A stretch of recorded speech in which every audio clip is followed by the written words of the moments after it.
So today, we're doing a deep dive into AI chat engines.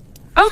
All those chat GPT things that everyone's talking about. Right. And, imagine like you're trying to prep for a meeting and AI is like the hot topic. Yeah. You could just like skim a few headlines. Yeah. Or we could like really go in depth and do a deep dive into like actual research about what makes people switch over. Yeah, way more satisfying than like just skimming a tech bros Twitter thread. Exactly. We're talking about academic research here. This is the good stuff.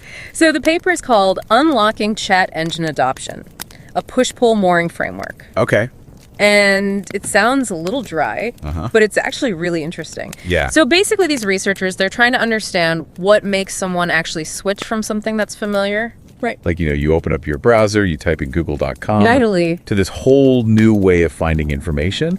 And they use this idea called a push-pull mooring. Yeah. Which I kind of love as an image. It's a good one. So it's like something is pushing you away from the old tech. Yes. Something is pulling you towards the new. Right. And then there are these like anchors that are keeping you moored to your old habits. Totally. It's such a great visual, right? Yeah. For that like internal battle we all go through with any new tech. Yeah. Yeah. Absolutely. So let's start with the push factors. Okay. Like, what is making people kind of jump ship from the traditional search engines? So this paper, it focuses on like this one major push factor, and they call it clandestine concerns. Clandestine concerns. Yeah. Okay, so now I'm picturing like a shadowy figure hunched over a laptop. Sure.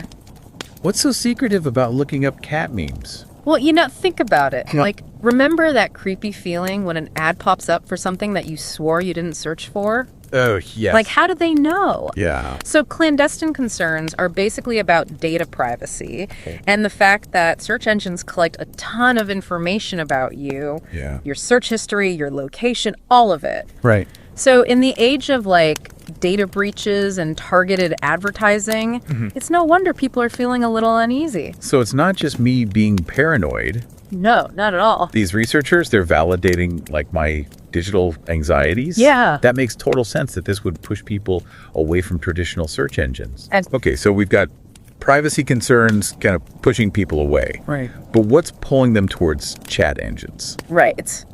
What makes this new tech so appealing? Yeah, so the research highlights three main pull factors. Okay. Ease of use, convenience. Okay. And this one might surprise you, social interaction. Social interaction and chat engines don't really feel like they go hand in hand. I know, right? Okay, so unpack those for us, especially that last one. Okay, so let's start with ease of use. Right. With a chat engine, you're having a conversation, right? You're asking questions in plain English. Right. It just feels more natural. Okay. More intuitive than like trying to come up with the perfect keywords Right. to please the Google gods. It's like the difference between trying to get relationship advice from like a magic 8-ball versus like having a real conversation with a friend. Exact. One of those is just way more natural. Yeah, and that natural flow kind of ties into convenience as well. Okay. Chat engines are available 24/7. You can access them from anywhere. And often they can give you these like quick, concise answers without you having to like wade through pages of search results. Time is precious. Exactly. Nobody wants to do that. Okay, but you mentioned social interaction. Right. How does that play into this? So it's a fascinating point. Yeah.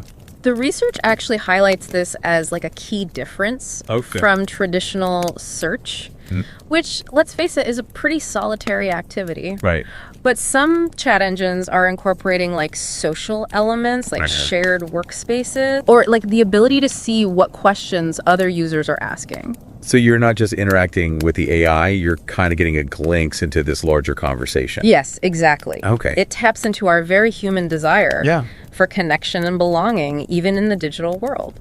So interesting, it's like the early days of online forums. Right. But potentially with smarter answers. There you go. Okay, so we've got the privacy concerns pushing people away from traditional search. You're right. The ease of use convenience, and even the social aspects of chat engines pulling them in. But let's be real. Okay. Everybody and their grandma uses Google. It's true. There must be something that is keeping people moored to those old habits, right? Oh, you are so right. Yeah. It's like that comfy old sweater you can't bring yourself to toss even though it's got holes in it. Yeah. The research calls these mooring factors. Okay. And they are powerful forces. Comfy old Google with its familiar blue links. Oh. Yeah. I get it. So what are these mooring factors? Exactly what makes them so hard to resist? So the research points to two big ones. Okay. Habit, which you already touched on. Right. And explainability. Explainability. Okay, so is that like the AI has to explain its life choices to us before we'll trust it with our search results? That's a funny way to put it, but it's kind of on the right track. Okay. So with traditional search, you have at least a vague idea of how it works, right? Yeah. You type in keywords, it finds websites that match, and it ranks them based on some mysterious but generally consistent algorithm. Right. You see those little blurbs under each link. Yeah. You might even glance at the URL to see if it's a website that you recognize. Yeah. Okay. It makes some sense. Right. Exactly. But chat engines, they're more like a black box. Okay. You ask a question and poof, an answer appears. Right. But you don't really know how it got there. It's like asking your friend for a restaurant recommendation, and they're just like, go to this one specific place. Yes. But they won't tell you why they think you'll like it. That is a great analogy. Because with traditional search engines, you get to be more involved in the process, right? You see the different options, you can weigh the pros and cons. Yeah. You make a decision based on what you find. With chat engines, it's more like being handed a pre-selected answer. Right. And for some people, that lack of transparency, that inability to see behind the curtain, that can be a major barrier to adoption. Okay, it's like, I can see why this specific restaurant might be good based on what I know about my friend's taste. Exactly. But if the AI is recommending something that's just like out of left field, I don't know how I'm supposed to trust that it knows what I like. Right, and it speaks to a bigger issue with AI in general. Yeah. This need for transparency. Okay.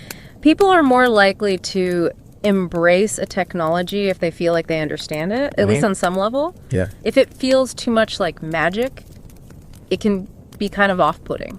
Okay, so we've got the privacy concerns pushing people away from traditional search. Right. The allure of ease and convenience and even social interactions pulling them toward chat engines. Yes. But on the flip side, we've got habit and this need for explainability, keeping them tethered to the old ways. It's a tug of war. It's a digital tug of war. Yes. So where do we go from here? Well, the researchers then dive into this idea of intention versus action. Okay. They argue that if someone forms a strong intention to switch to chat engines, they probably will. Okay. Eventually. So even if someone is totally gung-ho about chat engines, it still might take them a while to actually ditch Google. You got it. Okay. Because like we were just saying, there's a difference between liking a concept, being intrigued by a new technology, and fully integrating it into your life. Yeah. And that gap between intention and action, that's where things get really interesting. Okay, I'm hooked. Where does this research lead us next? What can we learn from this intention-action gap? What might help people bridge that divide? Because I have to admit, even though I get the appeal of these chat engines, I still find myself going back to my old pal Google most of the time. Habit is a powerful force. It is. But think about other tech shifts you've lived through. Yeah. What helped you make those transitions? That's a good question.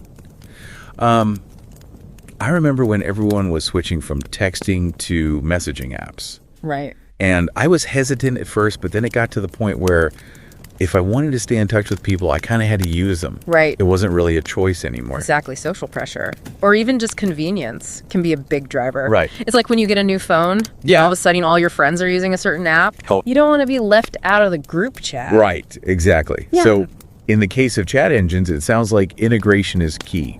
If they start showing up in more places. Yes. Like our phones, our work apps, we're more likely to use them just out of necessity. Exactly. Even if we weren't actively seeking them out. That constant exposure can really make a difference. Okay. And remember how we talked about explainability being a mooring factor? Yes. That plays a role here too. Okay. If chat engine developers can find ways to make those algorithms more transparent, help people understand how they work, where the information is coming from, well, that could go a long way in building trust. Okay. And encouraging adoption. It's like, I might be willing to try that restaurant my friend recommended. Even if they won't tell me why they like it so much. Right. But if they at least told me, they have this one dish you've never even heard of, but it's right up your alley. Yes. I'd be much more inclined to give it a shot. Exactly. It's about giving people just enough information to feel comfortable taking that leap of faith. Gotcha. And it speaks to that larger need for transparency in tech, right? Right. The more we understand how these systems work, the less intimidating they become. Okay, so integration and transparency are key. What about people who are just naturally resistant to new tech? Right. The people who are perfectly content with their old ways. Yeah. Is there anything in this research that speaks to that? Like, is there a profile for the resistant user? There isn't a specific profile per se, but the research does highlight the role of individual differences in all of this. Think about it. Some people are just hardwired to be early adopters, while others prefer to wait and see how it all shakes out. Totally. Some people will like stand in line for the new iPhone like a week before it comes out. I know, right? And then other people are just like perfectly content with their flip phone from like 2003. Exactly. We all have our preferences, right?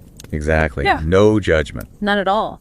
So how does this all fit into the bigger picture? Right. Like we talked about these push and pull factors, these mooring effects, the whole intention-action gap.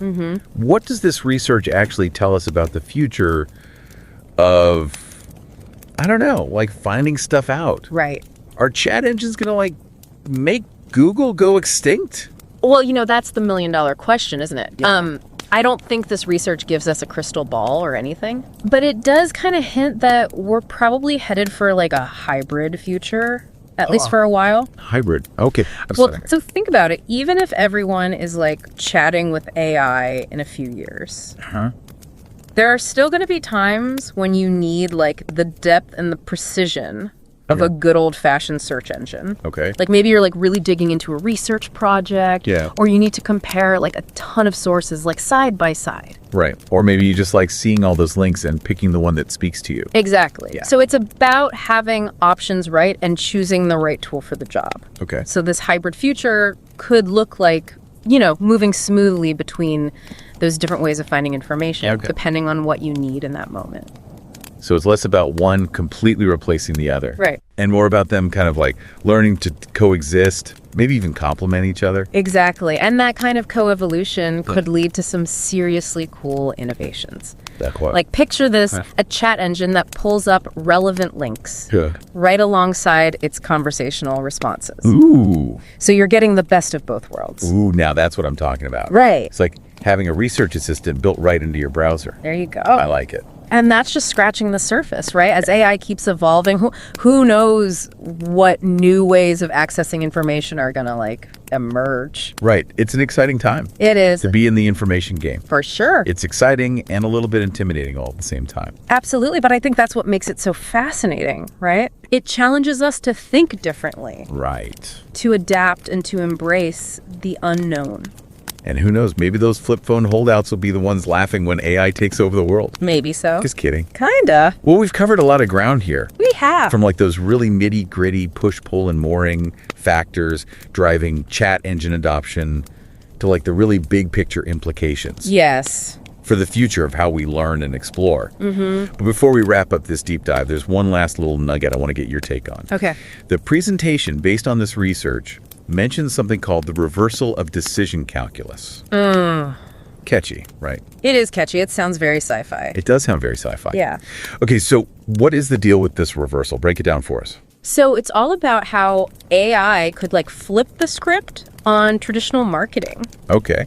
So think about it right now. Marketers spend a ton of time and money trying to figure out what makes us tick, right? Right. They use data demographics, psychological profiles, all this stuff to try to predict what we might buy, how to convince us to buy it. Yeah, and sometimes it feels like they're getting a little too good at it. Right, they're very good at their job. Like those targeted ads. I know. Can be eerily specific. Yes, very much so. Okay, so now imagine a world where AI chatbots are so good at understanding like our individual preferences that they basically become like the gatekeepers of information. Okay. So instead of me searching for something on Google and then getting bombarded with ads, the chatbot would just like anticipate my needs and only show me options I actually want. That's the idea. Really? Yeah, it's like having a personal shopper for everything. Okay, for everything. So I need a new laptop. The chatbot knows that I only use Apple products, and it's just going to show me the new MacBook. Exactly, and it knows your budget. Okay. So it's not going to show you like the tricked out version unless it knows that you have money to burn. Wow. Okay, that does sound kind of amazing, not going to lie. Right. But what happens to marketing then? Right. Does it just like disappear? It's a really interesting question. Yeah. It could be a very fundamental shift. Oh. Instead of blasting a mass audience with the same message, Right. companies might have to like focus on building relationships with individual chatbots. Okay. Essentially convincing them of the value. So instead of targeting me with ads, they're trying to win over the AI. Yes. That's acting as my like personal guide to the digital world. Whoa. It's a lot to unpack. It is a lot to unpack. Yeah. Wow. Okay, well, on that note, Right. I think we've given our listeners plenty to chew on today. I think so. To wrap up this deep dive into the world of chat engine adoption and all of its potential ripple effects, we'll leave you with this. Could AI chatbots evolve from these like helpful assistants into these really powerful influencers, shaping our choices not through flashy ads, but through these like subtle, personalized suggestions? It's a question worth pondering. It is a question worth pondering. For sure. As we like venture further into this age of like AI-driven everything. AI everything. Well, thank you so much for taking this deep dive with us. It was my pleasure. Until next time.